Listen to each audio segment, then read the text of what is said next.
नमस्कार, आप देख रहे हैं दिव्य हिमाचल टीवी और आपके साथ मैं हूं दामिनी कपूर। बुलेटिन की शुरुआत करते हैं मुख्य समाचारों के साथ। हिमाचल में कोरोना से 4 मौतें, 285 पहुंचा मौत का आंकड़ा। मुख्यमंत्री स्वस्थ होकर काम पर लौटे। पंजाब के उद्योग में गैस लीक होने से ऊना के कई गांव चपेट में, भागकर जान बचाने को मजबूर हुए लोग। फेसबुक और यूट्यूब पर लाइव होगा अंतर्राष्ट्रीय कुल्लू दशहरा, प्रशासन ने पूरी की तैयारियां। 16,020 छात्रों ने हासिल किए 33 से भी कम अंक। शिक्षा विभाग अब चलाएगा स्पेशल ऑनलाइन क्लासेस। चंबा के बाद अब बिलासपुर में भूकंप के झटके, रिक्टर स्केल में 3.2 मापी गई तीव्रता। एचपीयू को सभी विभागों में जल्द मिलेंगे नए आचार्य, प्रशासन ने शुरू किया छंटनी का कार्य। विश्व धरोहर कालका शिमला रेल लाइन पर दौड़ रही स्पेशल एक्सप्रेस ट्रेन, पैसेंजर्स की संख्या हुई दोगुनी। 30 तक कोई बारिश नहीं, राज्य के ऊंचाई वाले क्षेत्रों में रातें और भी सर्द, केलांग का पारा 0। आगे देखिए विस्तृत समाचार। हिमाचल में कोरोना वायरस का रिकवरी रेट लगातार बेहतर बना हुआ है। हालांकि शनिवार को 4 लोग इस वायरस से जंग हार गए। आइए देखते हैं ये रिपोर्ट। हिमाचल प्रदेश में कोरोना संक्रमितों का आंकड़ा आज 20,000 से पार होकर 20,081 तक पहुंच गया है। प्रदेश में शनिवार को कोरोना से 4 लोगों की मौत हुई है। वहीं संक्रमण के 41 नए केस सामने आए हैं। अभी भी 2,513 एक्टिव केस हैं। बीते 24 घंटों के दौरान प्रदेश में 142 लोगों ने कोरोना की जंग जीती है, जबकि राज्य में अब तक 17,256 लोग कोरोना को मात देकर ठीक हो चुके हैं।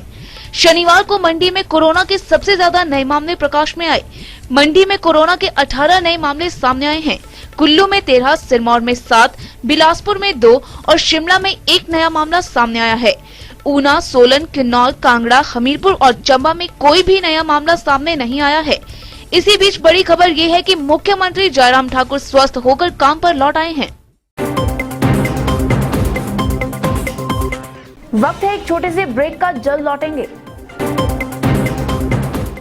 Maharaja Agrasen university, Kalu Jhanda, tehsil Baddi, district Solan. Admission free above 90% for BTech, MTech, BHMCT and MTTM. 20% discount in tuition fee and 100% in security for all the new admission in UG and PG courses for full course. University has been inaugurated by President of India in the presence of CM Himachal Pradesh. Courses offer BTech, MTech, BA, LLB, BCom, LLB, LLM, D Pharma, B Pharma, BCom, BCom Honor, BBA, MBA, MCom, BCA, MCA, BSc, Medical and Non-Medical, MSc, Hotel Management.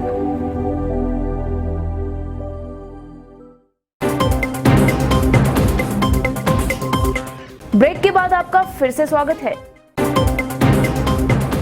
Punjab के नया नंगल और इसके साथ लगते क्षेत्रों में क्यों पैदा हुआ दहशत का माहौल, आइए देखते हैं ये रिपोर्ट। पंजाब के नया नंगल स्थित एक कंपनी में शुक्रवार रात गैस लीक होने से ऊना उपमंडल के आधा दर्जन गांव में दहशत फैल गई। अचानक सांस लेने में दिक्कत होने पर लोग घरों से बाहर निकले और हवा के विपरीत क्षेत्रों में जाकर अपनी जान बचाई। गुस्साए लोगों ने रात के समय ही कंपनी गेट के बाहर धरना प्रदर्शन शुरू कर दिया। शनिवार सुबह भी लोगों का प्रदर्शन जारी रहा। आज वित्त आयोग के अध्यक्ष सतपाल सिंह सत्ती भी लोगों के प्रदर्शन को समर्थन देने पहुंचे। सत्ती ने कहा कि ऊना जिला प्रशासन और कंपनी प्रबंधकों के साथ बैठक करवाई जाएगी ताकि समस्या का स्थायी हल निकाला जा सके। स्थानीय लोगों ने बताया कि कंपनी में गैस लीक होने के चलते बिनेवाल, सनोली, पुना, मजारा और मलूकपुर आदि क्षेत्रों में लोगों को सांस लेने में दिक्कत आई।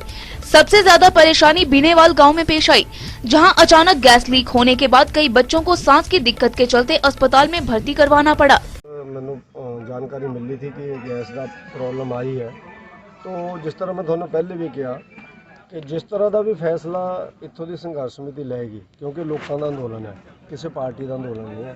पर सरकारी पद्धर ते तुसीं की करोगे कि गैस लीक ਨਾਲ ਤੁਹਾਡੇ ਲੋਕਾਂ ਦਾ ਹਾਨੀ ਹੋਊਗੀ? ਉਹਦੇ ਵਿੱਚ ਅਸੀਂ ਆਪਣੇ ਸਵੇਰੇ जिस ਵੇਲੇ मैं इधर आया ਸਾਡੇ ਡਿਪਟੀ ਕਮਿਸ਼ਨਰ ਸਾਹਿਬ ਦੀ ਟ੍ਰਾਂਸਫਰ ਹੋਈ ਹੈ, ਕੱਲ੍ਹ ਹੀ ਜੁਆਇਨ ਕੀਤੇ ਨੇ। ਉਹਨਾਂ ਨਾਲ ਮੇਰੀ ਗੱਲ ਹੋਈ ਔਰ ਐਸਪੀ ਸਾਹਿਬ ਨਾਲ ਗੱਲ ਹੋਈ ਹੈ। ਉਹ ਵੀ ਬੈਠ ਕਰਕੇ ਇੱਕ ਵਾਰੀ ਮੈਨੇਜਮੈਂਟ ਨਾਲ ਇੱਥੇ ਬੈਠੂਗੇ, ਇੱਥੇ ਦੇ ਅਫਸਰਾਂ ਨੂੰ ਵੀ ਬੁਲਾਉਗੇ, ਕਿਉਂਕਿ ਜਿੰਨੇ ਵੀ ਲੋਕ ਉਹ ਸਾਰੇ ਸਾਂਝੇ ਹੀ ਹੈ, ਚਾਹੇ ਹਿਮਾਚਲ ਦੇ ਚਾਹੇ ਪੰਜਾਬ ਦੇ। ਬੈਠ ਕਰਕੇ ਗਵਰਨमेंट ਦੀ ਤਰਫ ਤੇ ਵੀ ਉਹਨਾਂ ਨੂੰ ਅਸੀਂ ਇੰਸਟਰਕਸ਼ਨ ਦੇਵਾਂਗੇ ਕਿ ਭਾਈ ਥੋੜਾ ਸਾਡੇ ਲੋਕ ਇੱਧਰ ਹੈਗੇ ਤੇ ਇਹਨਾਂ ਦਾ ਧਿਆਨ ਰੱਖੋ ਔਰ ਕਿਆ ਕਿ ਤੁਸੀਂ ਕਰ ਸਕਦੇ। ਐਸਾ ਇੱਕ ਵਾਰ ਪ੍ਰਸ਼ਾਸਨ ਵਿੱਚ ਬੈਠ ਕਰਕੇ ਅਸੀਂ ਔਰ ਕੋਸ਼ਿਸ਼ ਕਰਾਂਗੇ। ਸਾਡੇ ਹਿਮਾਚਲ ਪ੍ਰदेश ਦੇ ਇੰਡਸਟਰੀ ਮਿਨਿਸਟਰ ਬਿਕਰਮ ਸਿੰਘ ਉਹ ਪਹਿਲੇ NFL ਵਿੱਚ ਰਹੇ हैं ਔਰ ਉਹਨਾਂ ਨਾਲ ਵੀ ਗੱਲ ਕਰਕੇ ਉਹ ਇੱਥੇ ਕਿਹਦੇ ਨਾਲ ਗੱਲ ਕਰ ਸਕਦੇ हैं, ਚਾਹੇ ਸਾਨੂੰ ਰਾਣਾ ਜੀ ਨਾਲ ਗੱਲ ਕਰਨੀ ਪਏ, ਚਾਹੇ ਸਾਨੂੰ ਆਪਣੇ ਮਿੱਤਲ ਸਾਹਿਬ ਹੈ, ਆਪਣੇ ਪਾਰਟੀ ਦੇ ਲੀਡਰ ਹੈ, ਦੂਜੀ ਪਾਰਟੀ ਦੇ ਲੀਡਰ ਹੈ, ਕਿਉਂਕਿ ਇਹ ਸਾਰਾ ਕੰਮ ਕੋਈ ਇੱਕ ਪਾर्टी ਲੈਵਲ ਦਾ ਨਹੀਂ ਹੈ, ਇਹ ਸਾਡਾ ਸਾਰਿਆਂ ਦੇ ਲੋਕਾਂ ਦਾ ਸਾਂਝਾ ਹਿੱਤ है। इस बार कुल्लू का दशहरा नए रंग रूप में नजर आएगा। हालांकि कोरोना का इस पर बुरा असर पड़ा है, फिर भी प्रशासन ने इसे प्रचारित करने के लिए ऑनलाइन मीडिया का इस्तेमाल करने की योजना बना ली है। कुल्लू दशहरा उत्सव की तैयारियां पूरी हो गई हैं। रविवार को भगवान रघुनाथ की शोभा यात्रा निकलेगी। उपायुक्त डॉक्टर ऋचा वर्मा ने कहा कि इस बार कोविड-19 संकट के बीच अंतर्राष्ट्रीय कुल्लू दशहरा सूक्ष्म रूप से मनाया जा रहा है। दशहरे की परंपराओं का निर्वहन करने को लेकर सभी तैयारियां पूरी कर ली गई हैं। रविवार को बाद दोपहर 2 बजे रथ यात्रा का आयोजन किया जाएगा। रथ यात्रा में सीमित संख्या में लोगों को आने की अनुमति प्रदान की गई है। यात्रा में भाग लेने वाले सभी लोगों के कोविड टेस्ट अनिवार्य किए गए हैं और केवल वही लोग भाग ले रहे हैं जिनकी रिपोर्ट नेगेटिव आई है। डीसी ने कहा कि कोरोना संक्रमण से बचाव के दृष्टिगत लोगों को घर बैठे दशहरे की परंपराओं को देखने की सुविधा उपलब्ध करवाई गई है। इसके लिए लिंक जारी किए गए हैं, जिन्हें लोग अपने मोबाइल फोन, लैपटॉप और डेस्कटॉप पर यूट्यूब व फेसबुक पर खोल सकते हैं। फेसबुक, यूट्यूब पर कुल्लू दशहरा ऑफिशियल चैनल पर देख सकते हैं। इसके अलावा जिला दंडाधिकारी ने बताया कि कुल्लू में धारा 144 के तहत अधिक संख्या में लोगों की भीड़ प्रतिबंध। अब खबर शिक्षा विभाग से। इसे कोरोना का ही असर कहा जाएगा कि स्कूलों के 16,000 से भी ज्यादा छात्र 33% से भी कम अंक प्राप्त कर पाए हैं। और अब शिक्षा विभाग ने इसका क्या तोड़ निकाला है, आइए देखते हैं ये रिपोर्ट। शिक्षा विभाग ने अब 33 से कम अंक लेने वाले 16,620 छात्रों की रेमेडियल क्लासेस शुरू करने का फैसला लिया है। ये कक्षाएं इसी सप्ताह से शुरू होंगी। शिक्षा विभाग ने स्कूलों को इस बाबत आदेश जारी किए हैं। वहीं अब जिन छात्रों ने 33 से कम अंक लिए हैं, उनके लिए शिक्षकों को ऑनलाइन अलग से स्टडी मटेरियल भेजना होगा। इसके साथ ही 33 से कम अंक लेने वाले छात्रों के बार बार ऑनलाइन टेस्ट भी लिए जाएंगे। पहला पाठ्यक्रम ही अब छात्रों को दोबारा पढ़ाया जाएगा। शिक्षा विभाग ने भी इस पर शिक्षकों को कहा है कि पहले पुराना सिलेबस ही छात्रों को पढ़ाया जाए, उसके बाद ही अगला सिलेबस लें। हालांकि समग्र शिक्षा विभाग की ओर से 9वीं से लेकर जमा 2 कक्षा तक के छात्रों को जो ऑनलाइन परीक्षाएं ली गई थी, उनमें से बहुत ही कम छात्र ऐसे दर्शाए गए थे जो कि फेल हुए हैं। वहीं 33 से कम नंबर आए हैं। ऐसे में 100% छात्रों की पढ़ाई ठीक से चले और पढ़ाई में वे आगे रहें। जमा 2 की बात करें तो 58 छात्रों को 33 से भी कम अंक मिले हैं। 21 छात्र फर्स्ट टर्म एग्जाम में अपीयर नहीं हुए हैं। फिलहाल इस बार अगर फेल छात्रों की बात की जाए तो फर्स्ट टर्म परीक्षा में बहुत कम छात्र ही ऐसे हैं जो अपीयर नहीं हुए हैं। शिक्षा विभाग की रिपोर्ट में हुए खुलासे के अनुसार बहुत कम छात्रों को ही पढ़ाई में सुधार करने की आवश्यकता है। इस साल अक्टूबर में हिमाचल की धरती 4 बार हिल चुकी है। बार बार आ रहे भूकंप के झटकों के कारण हर व्यक्ति कोई अनहोनी से आशंकित है। आइए देखते हैं ये रिपोर्ट। हिमाचल प्रदेश के चंबा के बाद अब बिलासपुर भूकंप के झटकों से हिला है। शनिवार को बिलासपुर में भूकंप के झटके महसूस किए गए। आज सुबह आए भूकंप की तीव्रता रिक्टर स्केल पर 3.2 मापी गई। हिमाचल इस माह में चौथी बार भूकंप के झटकों से हिल चुका है। भूकंप के झटके सुबह 10:34 पर महसूस किए गए। हालांकि भूकंप की तीव्रता अधिक नहीं आंकी गई। बहरहाल किसी तरह के नुकसान की कोई सूचना नहीं है। हिमाचल प्रदेश यूनिवर्सिटी अपने उन तमाम छात्रों को खुशखबरी देने जा रही है जो अध्यापकों की कमी से जूझ रहे थे। देखिए ये रिपोर्ट। हिमाचल प्रदेश विश्वविद्यालय के सभी विभागों में अब जल्द आचार्यों के खाली पद भरे जाएंगे। विश्वविद्यालय प्रशासन ने प्रोफेसर के पद भरने के लिए स्क्रीनिंग शुरू कर दी है। निकट भविष्य में अर्थशास्त्र, समाजशास्त्र, पत्रकारिता तथा रसायन विषयों में सहायक आचार्य, सह आचार्य और आचार्यों के पदों के लिए साक्षात्कार आयोजित किए जाएंगे। आचार्य अरविंद कालिया ने बताया कि जनवरी में विज्ञापित इन पदों के लिए छंटनी समिति प्रत्येक उम्मीदवार का ब्यौरा विश्वविद्यालय की वेबसाइट पर डाल देगा। उन्होंने बताया कि प्रत्येक इच्छुक उम्मीदवार अपने अंक वेबसाइट पर देख सकेंगे तथा 28, 29 एवं 30 अक्टूबर 2020 को किसी भी कार्य दिवस पर कार्यालय अवधि में निजी रूप से भर्ती शाखा में आकर अपने अंकों से संबंधित पूछताछ कर सकते हैं। कालका शिमला के लिए इस बार रेल का सुहाना सफर करने के लिए यात्रियों का उत्साह दोगुना हो गया है। वीकेंड पर इस बार 52 पैसेंजर्स ने सफर किया। कालका शिमला हेरिटेज ट्रैक पर चल रही स्पेशल एक्सप्रेस ट्रेन की ऑक्यूपेंसी में इजाफा होने लगा है। वीकेंड के लिए कालका से शिमला 52 यात्रियों ने एडवांस बुकिंग करवाई थी, जबकि शिमला से कालका के लिए 32 टिकट बुक हुई। उल्लेखनीय है कि रेलवे द्वारा फेस्टिवल सीजन में यात्रियों की सुविधा के मद्देनजर हेरिटेज ट्रैक पर स्पेशल एक्सप्रेस ट्रेन का संचालन शुरू किया गया है। कालका शिमला रेल ट्रैक पर पिछले 7 महीने से रेल सेवा बंद थी। रेलवे द्वारा कोरोना काल में केवल परीक्षा के दौरान ही स्पेशल ट्रेन का संचालन किया गया था।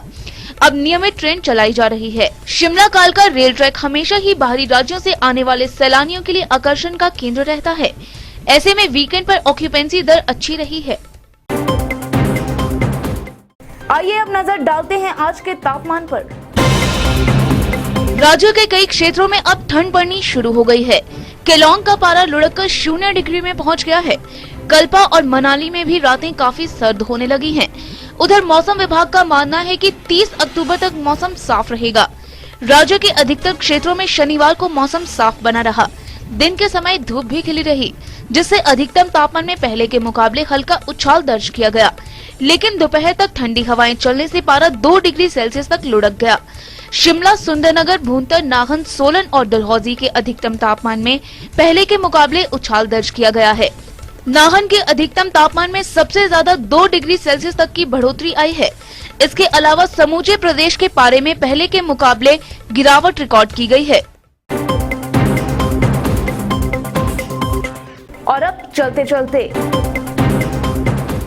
ऊना के लिए प्रस्तावित 1000 करोड़ रुपए के बल्क ड्रग फार्मा पार्क की बिड मंगलवार को खुलेगी। अफसर दिल्ली रवाना। मैसूर की कंपनी करेगी चुनाव की स्याही का इंतजाम। चुनाव आयोग ने मंगवाई 22,000 पोलिंग स्टेशन को 30,000 बोतल। धर्मशाला में हुई इन्वेस्टर्स मीट के समझौते खंगालने लगा उद्योग विभाग। सेकंड ग्राउंड सेरेमनी की तैयारियां जोरों पर। और न्यू पेंशन स्कीम के खिलाफ कर्मचारियों का प्रदेश भर में प्रदर्शन। पुरानी पेंशन बहाली के लिए सरकार को ललकारा। तो आज के लिए फिलहाल इतना ही। प्रदेश भर की अहम खबरों के लिए देखते रहिए दिव्य हिमाचल टीवी।